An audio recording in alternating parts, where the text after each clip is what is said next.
Hello, வணக்கம் நேர்களே, எப்படி இருக்கிறீங்கள்? நான் வளமை போலதான் ஒவ்வொரு பிரபல்யங்களையும் பற்றி நான் போட்டு கொண்டு வரேன். அதே மாதிரி தான் இந்தியான் வீடியோவில் ஆரை பற்றி பார்க்க போறோம்னா ரம்யா கிருஷ்ணன். ரம்யா கிருஷ்ணனை பற்றி தான் நாங்கள் இந்த வீடியோவில் பார்க்க போகிறோம். எப்படி அவ சினிமா துறைக்கு வந்தவா, அவன் வாழ்க்கை வரலாறு என்னது, அவ லைஃப்பில் சாதித்தவா என்றதை பற்றி தான் நான் இன்றைக்கு பார்க்க போகிறோம். ஓகே, பார்ப்போம்னா ரம்யா கிருஷ்ணன் பிறப்பை பார்ப்போம். இவ எப்போ பிறக்கிறாண்டா 1970 செப்டம்பர் மாதம் 15 சென்னையில் பிறக்கிறா. அது இப்போ ரம்யா கிருஷ்ணன் அவ ஒரு பிராமண குடும்பத்தை சேர்ந்தவா தான் இந்த ரம்யா கிருஷ்ணன். பிராமண இதில் பிறந்தவா தான், சென்னையில் பிறந்தவா தான் இந்த ரம்யா கிருஷ்ணன். இவ நடித்த படமும் நடிச்சிருக்கிறா, தொலைக்காட்சி தொடர்களிலும் நடிச்சிருக்கிறா, 5 மொழிகளில் படங்கள் நடிச்சிருக்கிறா. அதாவது தமிழ், தெலுங்கு, மலையாளம், கன்னடம், இந்தி என்று 5 மொழிகளில் திரைப்படங்களை நடிச்சு சாதித்தவாதான் இந்த ரம்யா கிருஷ்ணன். இவன் நடிப்பு துறை 14 வயதுல இவ நடிக்க வந்துட்டா. அதாவது சின்ன வயதுல பரதநாட்டியம், குச்சிப்புடி இந்த கலைகளையும் கற்று தேர்ந்தவா தான் இந்த ரம்யா கிருஷ்ணன். அதோட இல்ல 14வது வயதிலேயே திரையுலகுக்கு வந்து விட்டா. ஒரு மலையாள படம் மூலம் தான் அவ அறிமுகமாகிறா. அந்த படம் நேரம் புலரும் போல் என்ற மலையாள படம் தான் ஆரம்பிக்கிறா. ஆனால் அந்த படம் கொஞ்சம் லேட்டா வந்துச்சு. அதனால வேற ஒரு படம் வருது, ஓஜி மகேந்திரனோட நடிச்ச படம் வெள்ளை மனசு.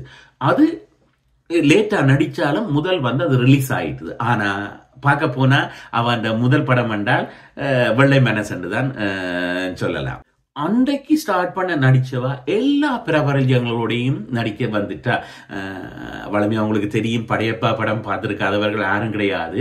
அதே மாதிரி இவன் நடித்த நிறைய கேப்டன் பிரபாரன்ல நடிச்சிருக்கிறா, அம்மன் வேடியம் போட்டிருக்கிறா, நாகேஸ்வரி நடிச்சிருக்கிறா. இப்படி நிறைய படங்கள்ல பிரபல்யங்களோட நடிச்சு பிரபல்யம் போனவாதான் இந்த ரம்யா கிருஷ்ணன்.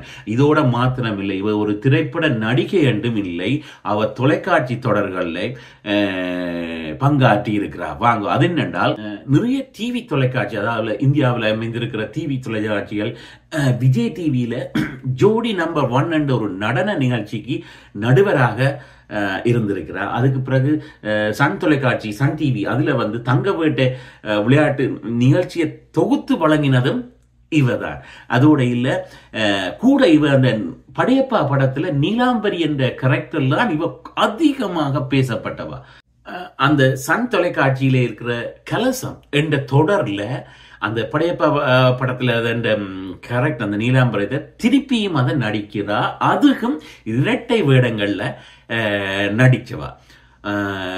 அது கிட்டத்தட்ட இப்போ 2009 2013 மட்டும் அந்த சீரியல்ல நடிச்சவா, சாதித்தவா தான் இந்த ரம்யா கிருஷ்ணன். பல மேடைகள்ல அவ நீங்கள் பார்த்திருப்பீங்க, நடுவராக வந்திருக்கிறார். அதோட 2003 அவ தெலுங்கு திரைப்படம் இயக்குனர் கிருஷ்ணன் வம்சியை காதலித்து திருமணம் முடித்தவா. 2003 இவர்களுக்கு ஒரு மகனும் இருக்குது. இதுதான் இருந்தாலும் உணவு பதத்தில் பார்க்க வேணும். அவாக்கு ரம்யா கிருஷ்ணனுக்கு பிடித்த ஃபுட் ரொட்டி என்றா அவ்வளவு பிடிக்குமா ரம்யா கிருஷ்ணனுக்கு. பாருங்க, அவன் சாப்பாடு கிச்சன் என்னன்னாலும் ரொட்டியும் மற்றது கோல்டன் பான்ஸ்கி சாக்கியாட்டா. இது ரம்யா கிருஷ்ணனுக்கு நல்லா பிடித்தது. அதுவும் ரொட்டி என்றா அவ்வளவு பிடிக்குமா. இல்ல, இவாட்ட ஒரு இன்ஸ்டாகிராம் சேனல் இருக்கு, அதுல கூட அவ ப்ரமோட் பண்ணி கொண்டிருக்கிறது ஹெல்த்தி வெஜிடேரியன் ஃபுட்டை தான் இவ கூடுதலாக ப்ரமோட் பண்ணி கொண்டிருக்கிறார். தனக்கு இப்ப ஒவ்வொரு ஆக்டர்ஸும் தங்களை கொண்டு ஒரு ஃபேஸ்புக், இன்ஸ்டாகிராம் சொல்லி வச்சிருப்பினும் அந்த தன்னை இன்ஸ்டாகிராம்ல கூடுதலாக போக்கஸ் பண்ணி கொண்டிருக்கிறது ஹெல்த்தி வெஜிடேரியன்ஸ் ஃபுட்டை. அந்த திரைப்படத்துல தென்னிந்திய பிலிம்பேர் விருது எடுத்திருக்கிறா. மற்றது 3 நந்தி விருதுகளை எடுத்திருக்கிறா. தமிழக அரசு திரைப்பட விருது எல்லாமே இந்தியாவில் தான். அது எல்லாம் எடுத்தவாதான் இந்த ரம்யா கிருஷ்ணன். பாருங்கள், 14 வயதுல அவ அதுக்கு முதலே நடனம் கற்றுக்கொண்டு வந்தவா 14 வயதுல சினிமா துறைக்கு இந்த வரைக்கும் சாதித்து கொண்டு இருப்பவாதான் இந்த ரம்யா கிருஷ்ணன். உண்மையிலே அவன் வீடியோ ஓகே. இதே மாதிரி தான் ஒவ்வொரு பிரபஞ்சங்களையும் பற்றி நான் போட்டுக்கொண்டிருக்கிறேன் நேயர்களே. என்னென்னா சரியான விதத்தை கொடுக்க வேணும், எங்கே பிறந்து வளர்ந்து போனது, டேட் ஆஃப் பர்த் என்று சொல்லி நான் தேர்ந்து தெளித்து தான் உங்களுக்கு தந்து கொண்டிருக்கிறேன். பாருங்க, நான் உங்களோட பேசிட்டு இருக்கேன், கீழே ஒரு சப்ஸ்கிரைப் பண்ண ஒரு இப்போ வந்து கருப்பு கலர்லாம் வருது. நீங்கள் அதை ப்ரெஸ் பண்ணினா தான் நான் போடுற ஒவ்வொரு வீடியோவும் உங்களுக்கு வந்து கொண்டு இருக்கும். ஏன்னா நீங்கள் சும்மாவே நீங்கள் இந்த நார்மலாக இந்த சேனலுக்கு போய் பார்த்தா ஒவ்வொரு பிரபலியங்களை இந்த இதைத்தான் எடுத்து வீடியோவாக்கி அது பிறகு ஷார்ட்டாகவும் போடுறேன். 2 வெர்ஷனில் போட்டுக்கொண்டு இருக்கிறேன். அப்படியும் ஒரு கிழமைக்கு 2 வீடியோ 2 ஷார்ட் தான் ஒவ்வொரு வீடியோவிலும் நான் போட்டுக்கொண்டிருக்கிறேன். உங்களோட தார ஆதரவால் தான் நான் ஊக்குவிக்கப்படும். என்னென்னா நான் பார்ப்பேன், ஓகே எனக்கு இவ்வளவு சப்ஸ்கிரைபர் இருக்குது, எனக்கு இவ்வளோ பேர் இந்த வீடியோ பார்த்துருக்குறாங்களோன்னு எனக்கும் ஒரு சந்தோஷம் பெற, நானும் சரியான விதத்தில் ரீட் பண்ணி போட்டு உங்களுக்கு சொல்லக்கூடியமா இருக்கும். மறக்காம இந்த சேனலை லைக் பண்ணுங்க, ஷேர் பண்ணுங்க, சப்ஸ்கிரைப் பண்ணுங்க. அப்போதான் நான் போடுற வீடியோ உங்களுக்கு வேறு. நன்றி.